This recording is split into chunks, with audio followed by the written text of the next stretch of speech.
Sir నమస్కారం sir. నమస్తే. Sir NT Ramarao గారి జయంతి సందర్భంగా ఈ నేపథ్యంలో మరి ఆయన సినీ ప్రస్థానం అండ్ రాజకీయ ప్రస్థానం వీటన్ని ఆయన జర్నీ గురించి మీరేం చెప్తారు సార్? అంటే ఎన్టీ రామారావుకి పెద్ద సక్సెస్ ఇచ్చి ఆయన సూపర్ స్టార్ని చేసిన సినిమా ఒకటి ఉంది, పాతాళ భైరవి అనే సినిమా. ఓకే. 50లో వచ్చింది, 1950లో వచ్చింది. 49లో ఆయన ఇండస్ట్రీలోకి ఎంట్రీ ఇచ్చాడు హీరోగా. 48లో ఆయన ప్రయాణం ప్రారంభమైంది. అలా మొదలైనటువంటి రామారావు గారి చరిత్రలో అంటే పాతాళ భైరవి సినిమా కన్నా ముందు ఆయన చేసిన సినిమాలు పల్లెటూరు పిల్ల, దానికంటే ముందు ఆయన మొదట కెమెరా ముందుకు వచ్చిన సినిమా మనదేశం. మనదేశం సినిమాలో నారాయణమూర్తి గారు, నాగయ్య గారు వాళ్ళిద్దరూ హీరోలు.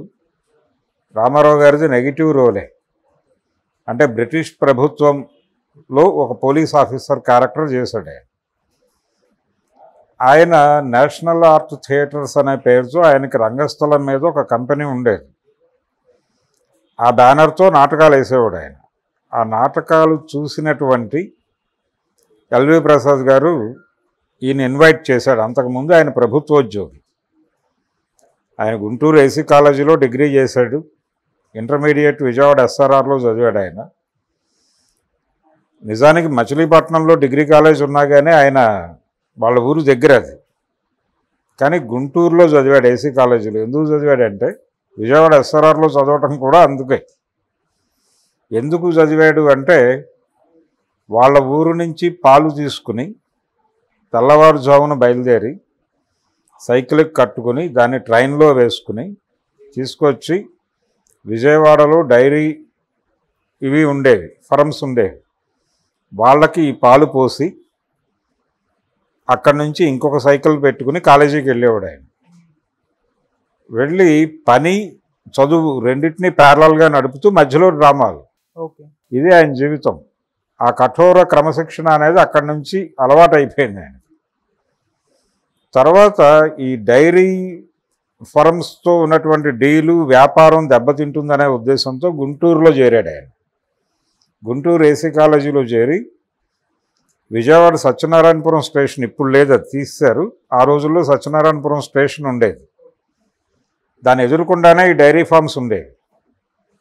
సో అక్కడ ఆయన పాలబిందెలు దింపేసుకుని వాళ్ళకి పోసేసి మళ్ళీ నెక్స్ట్ ట్రైన్కి గుంటూరు వెళ్ళేవాడు.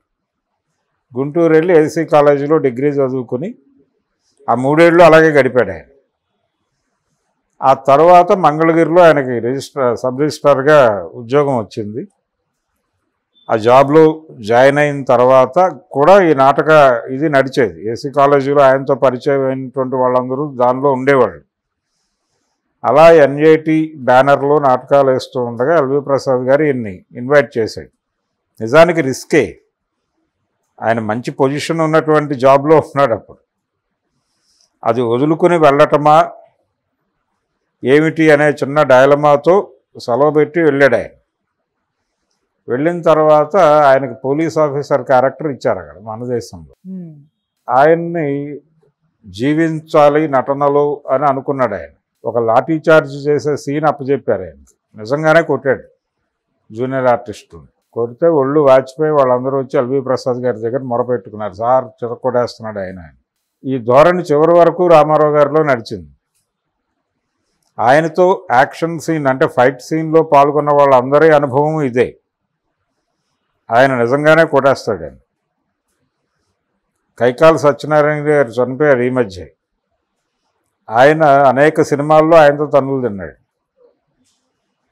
ఇలా ఒక ధోరణి ఉండేది ఆయనలో. ఆ తర్వాత సినిమా పల్లెటూరు పిల్ల. పల్లెటూరు పిల్ల టైంలోనే షావుకారు కమిట్ అయ్యాడు ఆయన విజయ బ్యానర్లో. షావుకారు ఆయనకి ఒక పెద్ద కంపెనీలో పర్మనెంట్ హీరోగా అడ్రస్ ఇచ్చింది. అంటే విజయ ప్రారంభ చిత్రం అది. ఆ ప్రారంభ చిత్రంలో ఈయనే హీరో. నాగిరెడ్డి, చక్రపాణి ప్రొడ్యూసర్లుగా మొదలైన సినిమా అది. SVR and NTR. సున్నం రంగడి క్యారెక్టర్ చేశాడు ఆయన, ఒక రౌడీ క్యారెక్టర్ చేశాడు ఎస్విఆర్. వీళ్ళిద్దరినీ వాళ్ళు పర్మనెంట్ ఎంప్లాయీస్గా తీసేసుకున్నారు. అంటే సినిమా ఉంటే 5,000 లేకపోతే నెలకు 300 ఎంతో ఖర్చులకు ఇచ్చేటట్టు. దానికి కమిటీ సంతకాలు పెట్టేశారు వీళ్ళు. సంతకాలు పెట్టేసి విజయాలో పర్మనెంట్ ఎంప్లాయీస్గా చేరిపోయారు. చేరిపోయిన తర్వాత షావుకారు పెద్దగా నడవలేదు సినిమా. దాని తర్వాత పిక్చర్ అదే బ్యానర్లో వాళ్ళు కేవీ రెడ్డి గారితో పాతాళ భైరవి అనుకున్నారు. పాతాళ భైరవికి మొదట అనుకున్న హీరో అక్కినేని నాగేశ్వరరావు. రాజారెడ్డి అని ఒక డాన్సర్ని కూడా చూసుకున్నాడు ఆయన.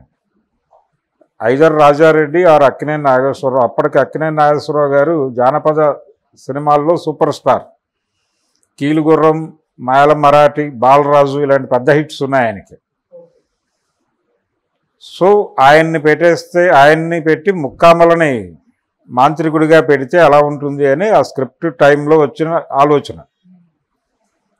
ఈ ఆలోచన నడుస్తుండగానే ఒకరోజు ఆయన టెన్నిస్ ఆడుతున్నారు వీళ్ళు విజయ కాంపౌండ్లో.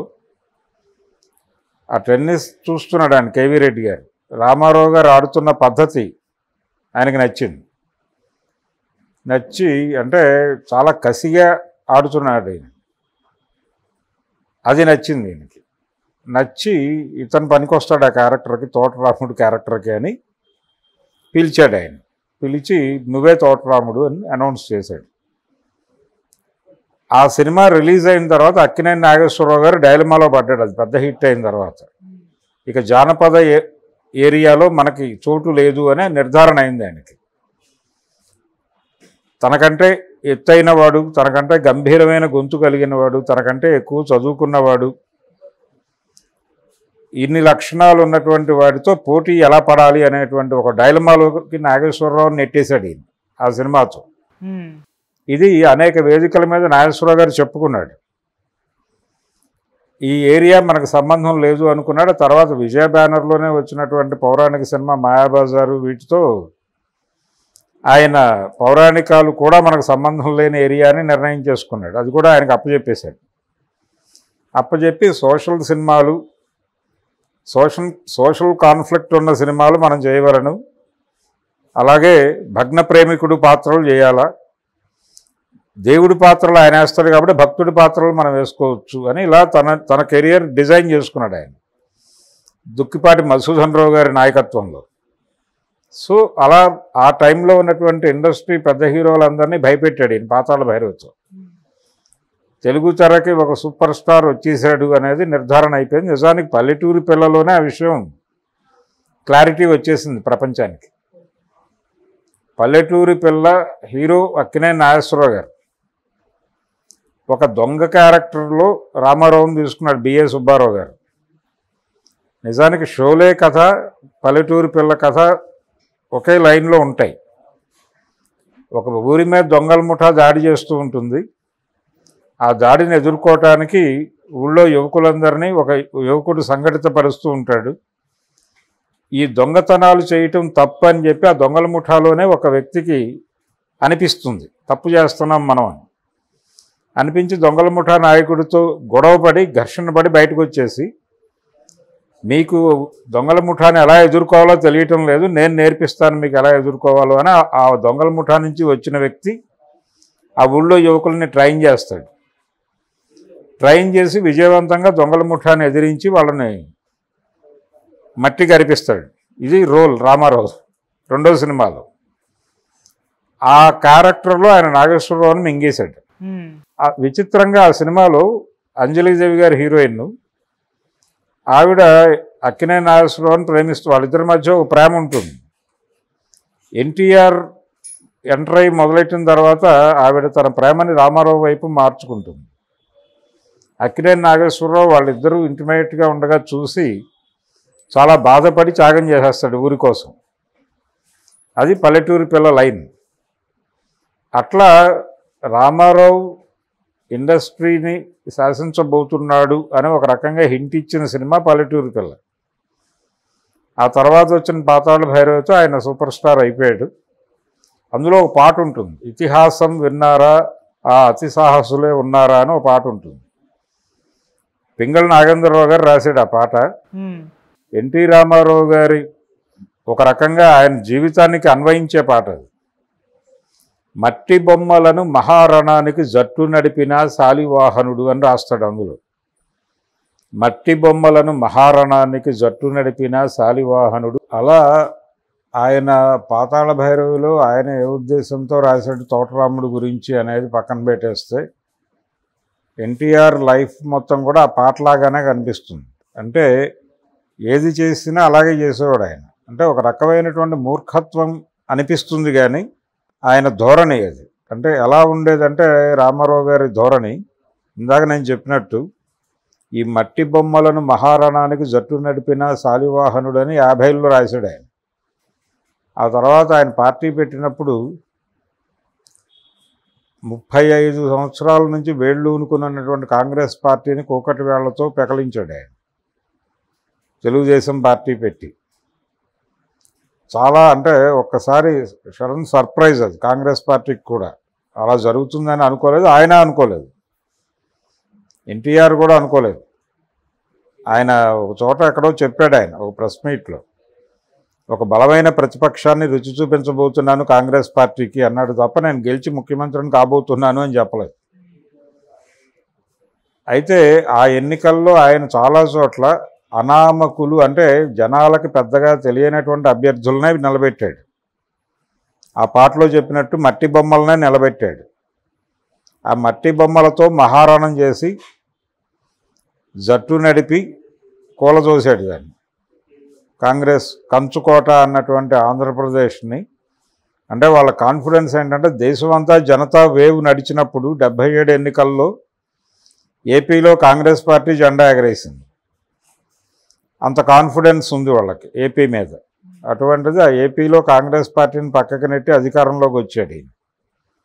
ఇలా చాలా విషయాలు ఈయన లైఫ్లో ఉన్న అనేక అంశాలు ఆ పాటలో కనిపిస్తాయి. మరి ఆయన ముందే ఎన్టీఆర్ జీవితాన్ని ఎలా అర్థం చేసుకున్నాడో అనేది కొంచెం ఆశ్చర్యం కలిగించే విషయం. ఎన్టీ రామారావు ధోరణి ఎలా ఉండేదంటే ఆయన సీతారామ కళ్యాణం సినిమా తీయాలనుకుని కేవీ రెడ్డి గారి డైరెక్షన్లో చేయాలనుకున్నాడు సినిమాని. వెళ్ళి అడిగాడు ఆయన్ని.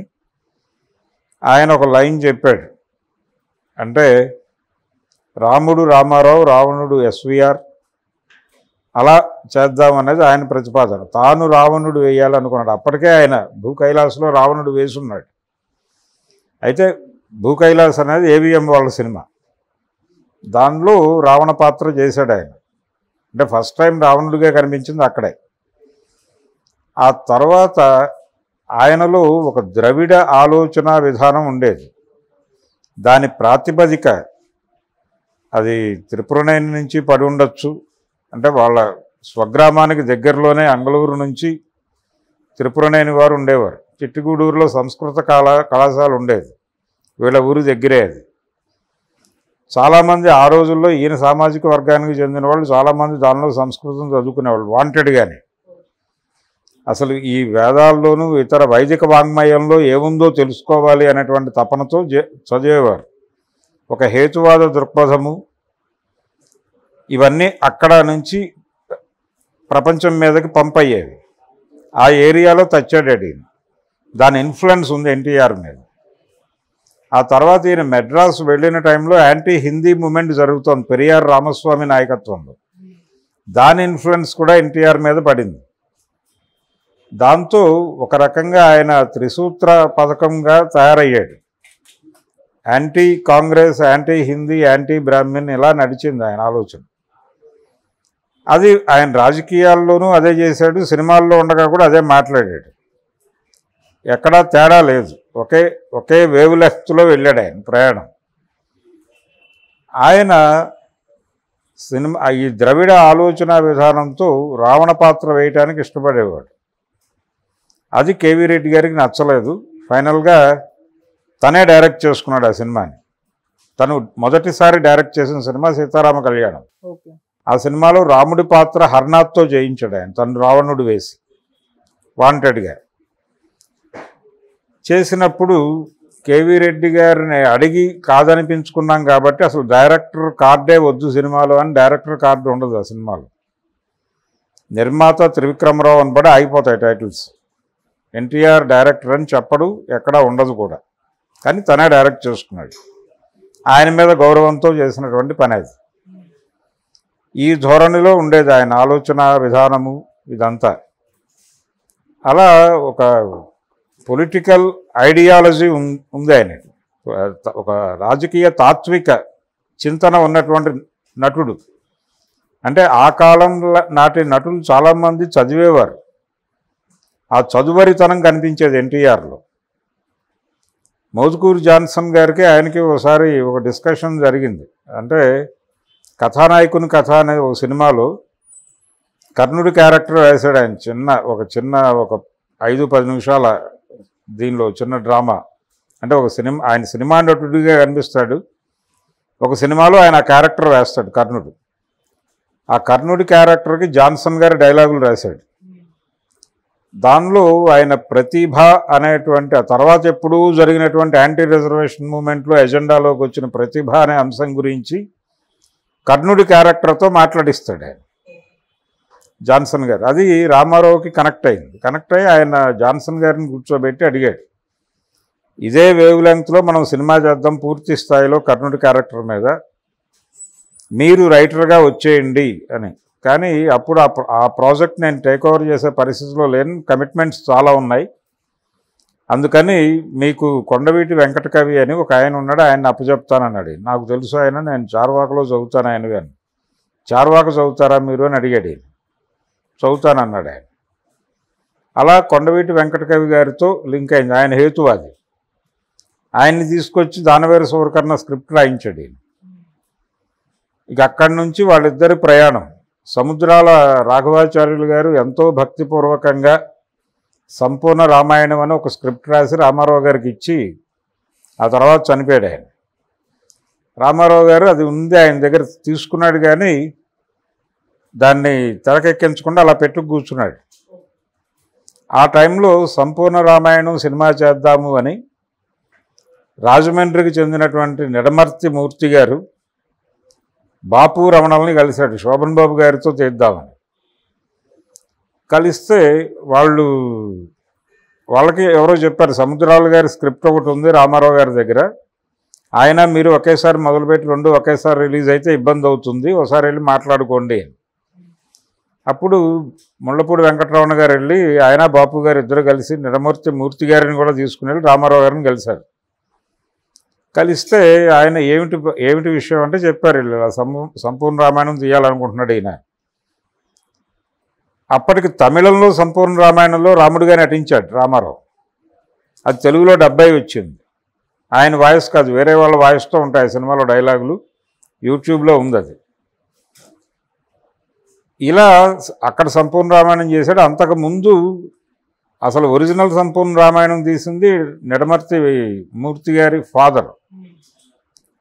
వాళ్ళు మళ్ళీ చేయాలనుకుని శోభన్ బాబుతో చేయాలనుకుని రామారావు దగ్గరకు వచ్చారు.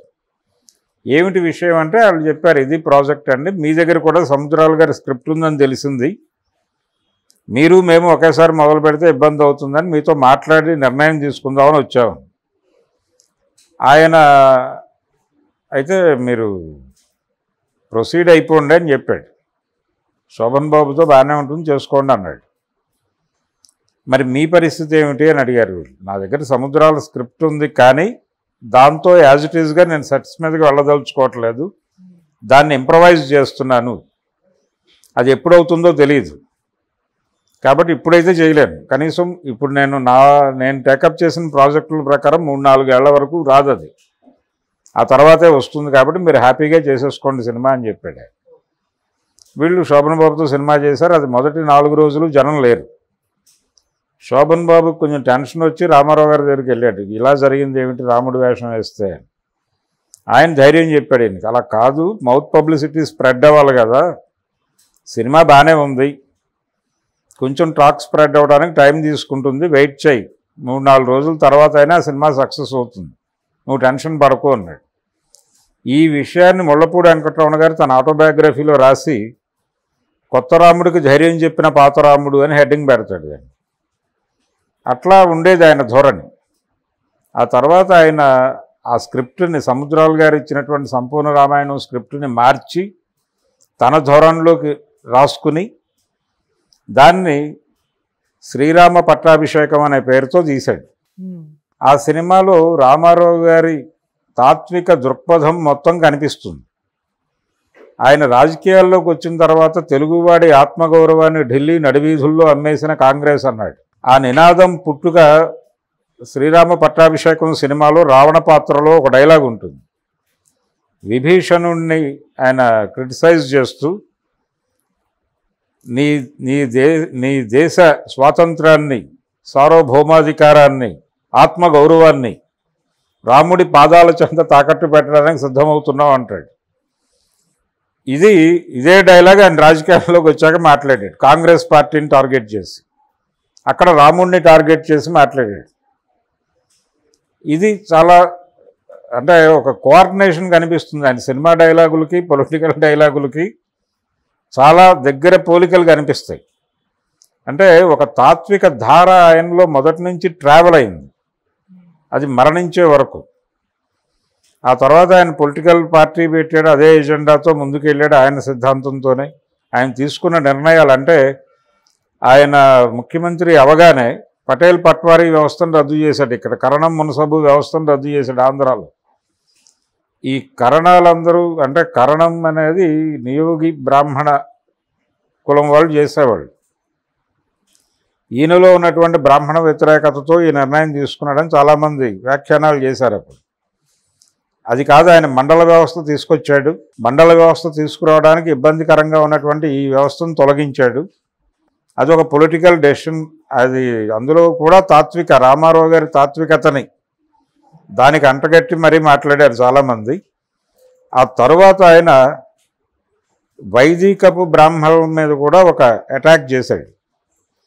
ఆలయాల్లో అర్చకులుగా ఉన్నటువంటి వాళ్ళకి అనువంశక అర్చకత్వాన్ని రద్దు చేస్తూ ఒక బిల్లు పెట్టాడు అసెంబ్లీలో.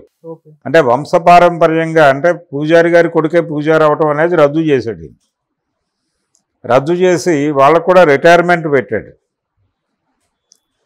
రిటైర్మెంట్ ఏజ్ తగ్గించిన ఘనత కూడా ఎన్టీఆర్దే. ఇలా ఎంప్లాయీస్కి దూరం అయ్యాడు. ఆయన ఎంప్లాయీస్తో విపరీతంగా క్రిటిసిజంకి గురయ్యాడు. దాంతోపాటు ఈ అర్చకులకి రిటైర్మెంట్ పెట్టడంతో చాలామంది హర్ట్ అయ్యారు. ఆయన ఎండోమెంట్ యాక్ట్ తీసుకొచ్చాడు. యతిరాజరావు గారు ఎండోమెంట్ మినిస్టర్గా ఉండగా ఆయన్ని చదవమని బలవంతం పెట్టి చదివించాడు అసెంబ్లీలో. దానిలో భాగంగానే ఒక వేదిక యూనివర్సిటీ పెట్టాలి, అందులో చదువుకున్న వాళ్ళని రిజర్వేషన్లు అమలు చేయాలి, అక్కడ కూడా అన్ని కులాల వాళ్ళకి అర్చకత్వంలో ప్రవేశం కలిపి, ఇలా చాలా ఆలోచనలు చేశాడు ఆయన. ఆయనకి వ్యతిరేకంగా ప్రారంభమైన ఉద్యమమే చిల్కూరు బాలాజీ టెంపుల్ ఉద్యమం, భక్తి విప్లవం పేరుతో. అంటే దేవాలయంలో హుండీ ఉంటే కదా మీరు ఎంటర్ అయ్యేది, అసలు హుండీయే బయట పారేస్తాం, మీకు మాకు ఏ సంబంధం లేదు. అది ఒక పొలిటికల్ డెసిషన్. అది అందులో కూడా రామారావు గారి తాత్వికతని దానికి అంటగట్టి మరీ మాట్లాడారు చాలామంది. ఆ తరువాత ఆయన వైదికపు బ్రాహ్మణుల మీద కూడా ఒక అటాక్ చేశాడు. ఆలయాల్లో అర్చకులుగా ఉన్నటువంటి వాళ్ళకి అనువంశక అర్చకత్వాన్ని రద్దు చేస్తూ ఒక బిల్లు పెట్టాడు అసెంబ్లీలో. అంటే వంశపారంపర్యంగా, అంటే పూజారి గారి కొడుకే పూజారి అవటం అనేది రద్దు చేశాడు. రద్దు చేసి వాళ్ళకు కూడా రిటైర్మెంట్ పెట్టాడు. రిటైర్మెంట్ ఏజ్ తగ్గించిన ఘనత కూడా ఎన్టీఆర్దే. ఇలా ఎంప్లాయీస్కి దూరం అయ్యాడు. ఆయన ఎంప్లాయీస్తో విపరీతంగా క్రిటిసిజంకి గురయ్యాడు. దాంతోపాటు ఈ అర్చకులకి రిటైర్మెంట్ పెట్టడంతో చాలామంది హర్ట్ అయ్యారు. ఆయన ఎండోమెంట్ యాక్ట్ తీసుకొచ్చాడు. యతిరాజరావు గారు ఎండోమెంట్ మినిస్టర్గా ఉండగా ఆయన్ని చదవమని బలవంతం పెట్టి చదివించాడు అసెంబ్లీలో. దానిలో భాగంగానే ఒక వేదిక యూనివర్సిటీ పెట్టాలి, అందులో చదువుకున్న వాళ్ళని రిజర్వేషన్లు అమలు చేయాలి, అక్కడ కూడా అన్ని కులాల వాళ్ళకి అర్చకత్వంలో ప్రవేశం కలిపి, ఇలా చాలా ఆలోచనలు చేశాడు ఆయన. ఆయనకి వ్యతిరేకంగా ప్రారంభమైన ఉద్యమమే చిల్కూరు బాలాజీ టెంపుల్ ఉద్యమం, భక్తి విప్లవం పేరుతో. అంటే దేవాలయంలో హుండీ ఉంటే కదా మీరు ఎంటర్ అయ్యేది, అసలు హుండీయే బయట పారేస్తాం, మీకు మాకు ఏ సంబంధం లేదు, మేము ఈ దేవాలయానికి ఇచ్చినటువంటి మాన్యాలతో మేము బతుకుతాం, మేము భక్తుల నుంచి పైసా తీసుకోం, వచ్చిన వాళ్ళకి అర్చన చేసి పంపిస్తాం, కొబ్బరి చిప్పలు కూడా తీసుకోం, కొబ్బరికాయ వాళ్ళే కొట్టేసుకుని వాళ్ళే 2 చిప్పలు పట్టుకెళ్ళిపోమనండి. ఆదాయము లేదు కాబట్టి దేవాదాయ శాఖకి ఇక్కడ సంబంధం లేదు అని వాళ్ళు ముందు హుండీ బయట పారేశారు. ఇలా ఎండోమెంట్ డిపార్ట్మెంట్ నుంచి, దేవాదాయ విభాగం నుంచి గుళ్ళని కాపాడుకునేటువంటి ఒక ఉద్యమం జరిగింది. దాన్ని భక్తి విప్లవం అంటారు. వాక్ అనే పేరుతో వాళ్ళు ఒక మ్యాగజైన్ రన్ చేశారు ఈ మూమెంట్ని స్ప్రెడ్ చేయడానికి. చిల్కూరు బాలాజీ టెంపుల్ ఆయన సౌందరరాజన్ గారు, ఇది ఎన్టీఆర్కి వ్యతిరేకంగా మొదలైంది. వాళ్ళు కోర్టులకు వెళ్ళారు, హైకోర్టుకు వెళ్ళారు, సుప్రీంకోర్టులో. చివరికి వైఎస్ టైంలో జడ్జిమెంట్ వచ్చింది వాళ్ళకు అనుకూలంగా, స్టేట్ గవర్నమెంట్కి వ్యతిరేకంగా. ఆ జడ్జిమెంట్ రావడానికి కారణం వైఎస్. ఆయన చిల్కూరు టెంపుల్ నుంచి తన ప్రచారాన్ని ప్రారంభిస్తూ సుప్రీంకోర్టులో మీకు న్యాయం జరిగేలా చూస్తానని చెప్పాడు. అదే జరిగింది. వాళ్ళకి జడ్జిమెంట్ ప్రాపర్గా, అంటే వాళ్ళు అనుకున్న పద్ధతిలో జడ్జిమెంట్ వచ్చింది. రామారావు గారి నిర్ణయాలు అలా వివాదాస్పదంగా ఉండేవి. ఆయన మాట్లాడే ధోరణి కూడా అలాగే ఉండేది. ఒకసారి ఎప్పుడో ఎన్జిఓలు జీతాలు పెంచమంటే ఆయన చాలా స్ట్రైట్గా పందికొక్కులు తిన్నట్టు తింటున్నారు, ఖజానాని ఇంకా చాలలేదా అనేసాడు. అది చాలా కాంట్రవర్సీ అయింది. ఎన్జిఓలు స్ట్రైక్కి వెళ్ళే పరిస్థితి. ఇలాంటి ధోరణిలో ఉండేవాడు ఆయన. సర్వం సహా అన్నట్టుగా నడిచేది ఈ ధోరణి. ఇవన్నీ అంటే ఆయన జీవితం చివరి వరకు, అంటే పాతాళ భైరవ సినిమాలో సాహసం సైరా రాజకుమారి సిద్ధిస్తుంది అంటే కత్తి నోట్లో పెట్టుకుని మంటల్లో దూకేస్తాడు ఆయన. ఆయన జీవితం చివరి వరకు దెబ్బలాడుతూనే ఉన్నాడు. యుద్ధరంగంలోనే చనిపోయాడు ఆయన. ఆయన చివరి రోజులు ఒకసారి గుర్తు చేసుకుంటే, ఆయన 94లో ముఖ్యమంత్రి అయిన తర్వాత అప్పటికి మార్కెట్ ఎకానమీలోకి దేశం ప్రవేశించేసింది. మార్కెట్ ఎకానమీకి అనుగుణంగా ప్రభుత్వాన్ని ఎట్లా నడపాలో ఆయనకు అర్థం కాక ఒక వైరుధ్యాన్ని కొని తెచ్చుకున్నాడు ఆయన పెట్టుబడితో. సంపూర్ణ మద్యపాన నిషేధం అనేటువంటి ఫైల్ మీద సంతకం పెట్టడం ద్వారా నేను పెట్టుబడికి వ్యతిరేకిని అని ఒక సిగ్నల్ ఇచ్చేశాడు. ఆ సిగ్నల్తో అప్పటికి రాష్ట్రంలో ప్రవేశించాలనుకున్నటువంటి పెట్టుబడి రాంగ్ మ్యాన్గా చూసింది ఇతన్ని. చూసి ఎవరైనా గనక సాహసం చేసి తన్ని పక్కకి గెంటగలిగితే వాళ్ళకి సపోర్ట్ చేయాలనుకున్నారు. ఆ అవకాశాన్ని చంద్రబాబు నాయుడు గారు వినియోగించుకుని తాను సక్సెస్ఫుల్గా, అంటే రామారావు గారి వ్యక్తిగత జీవితంలో ఆయన పెళ్లి చేసుకోవటం అనే సాకు చూపించి కుటుంబాన్ని తన వైపుకు లాక్కొని ఒక కొత్త పవర్ సెంటర్గా లక్ష్మీపార్వతి వస్తుంది. దాని నుంచి కుటుంబాన్ని పార్టీని కాపాడుకోవడం మన బాధ్యత అని పార్టీ పరిరక్షణ ఉద్యమం అనే పేరుతో ఎన్టీఆర్ వ్యతిరేక ఉద్యమం నడిపి ఈ పెట్టుబడి సహకారంతో ఎన్టీఆర్ని కుప్పకూల్చాడు ఆయన. దాని నుంచి చంద్రబాబు నుంచి తిరిగి తన ప్రాభవాన్ని నిలబెట్టుకోవడానికి ఎన్టీఆర్ యుద్ధరంగంలో దూకాడు. ఆయన పెట్టిన సభలకు విశేషంగా జనాలు వచ్చారు. పార్లమెంట్ ఎన్నికలు జరగాల్సి ఉంది. అప్పుడు సింహం గుర్తుతో ఆయన పోటీకి సిద్ధమయ్యాడు. ఒకవేళ ఎన్నికల వరకు ఆయన బతుకుండి ఉంటే డెఫినెట్గా సక్సెస్ అయ్యేవాడు. కేంద్ర ప్రభుత్వంలో ఒక ప్రామినెంట్ రోల్లోకి వెళ్ళి ఉండేవాడు. అప్పుడు మళ్ళీ ఇక్కడ పరిస్థితి ఏంటనేది వీళ్ళ తాట తీసి ఉండేవాడు. ఇది జరగల. చంద్రబాబు అదృష్టం కొద్దీ ఆయన పార్లమెంట్ ఎన్నికల కంటే ముందే కన్ను మూశారు. ఆగస్టులో, అంటే 8వ నెలలో జరిగింది. ఆయన వెన్నుపోటు జరిగిన 4 నెలలకే ఆయన మరణం జరిగింది. అలా యుద్ధరంగంలోనే చనిపోయాడు ఆయన. ఆయన ఎక్కడ బెడ్ రిడన్ అవటమో లేకపోతే పారిపోవటమో చేయలే. పాతాళ భైరవిలో తోటరాముడు క్యారెక్టరే యాజ్ ఇట్ ఈజ్ ఎన్టీఆర్. ఏ విషయాన్నైనా ఆయన ఫైట్ చేయటమే. ఆయన సెన్సార్తో చేసిన యుద్ధాలు ఉన్నాయి. ఆయన తాతమ్మ కళను సినిమా తీశాడు. దానిలో ఒక కాంట్రవర్షియల్ సీన్ పెట్టాడు. అంటే కుటుంబ నియంత్రణ చేసుకోవాలి అనేది ప్రభుత్వం ఇన్సిస్ట్ చేసిన టైం అది. 2 లేక 3 చాలని వినలేదా అని ఒక పాట ఉంటుంది కలెక్టర్ జానక్ సినిమాలో. ఆ సందర్భం దానిలో అసలు కుటుంబ నియంత్రణ ఆపరేషన్లు మనం ఎందుకు చేయించుకోవాలి అని చెప్పి ఒక అట్టడుగు ప్రజల నుంచి ఒక నిరసన ధ్వనిని వినిపింపజేస్తాడు ఎన్టీఆర్. చేసి ఈ దేశంలో సంపద అక్రమంగా పంపిణీ అయి ఉండటం వల్ల దరిద్రం ఉంది తప్ప జనాభా వల్ల కాదు. కానీ మీరు ఆ సంపదను వదులుకోవడానికి ఇష్టపడక దరిద్రానికి కారణం జనాభా అని పిల్లల్ని కనొద్దని మాకు చెప్తున్నారు. మీరేమో కోట్ల డబ్బులు వెనకేసుకుంటున్నారు, మమ్మల్ని ఏమో పిల్లల్ని కనొద్దంటున్నారు. ఇది కుదరదు. మేము పిల్లల్ని కంటాం, మా వాటా కోసం మేము దెబ్బలాడతాం అని ఒక ఆర్గ్యుమెంట్ పెట్టి ఒక సీన్ పెట్టాడే. అది సెన్సార్లో ఇరుక్కుని ఆ సినిమా 3 ఏళ్ళు అయిపోయింది. ఆయన ఏం పెద్ద ఫైనల్గా చివరికి ఆ 3 ఏళ్ళ ఫైట్ తర్వాత వదిలేశాడు ఆ సీన్. అది బయటకు వచ్చేసింది సినిమా. ఇప్పుడైతే యూట్యూబ్లో డిలీటెడ్ సీన్ అని చెప్పో సెన్సార్లో కట్ అయిపోయిన సీన్ అనో వచ్చేది. అయితే ఈ సన్నివేశాన్ని గురించి నరసరాజు గారు తన కాలమ్స్లో రాశాడు. ఇది కంటెంట్, దానిలో ఎందుకు వివాదం అయింది అనేది.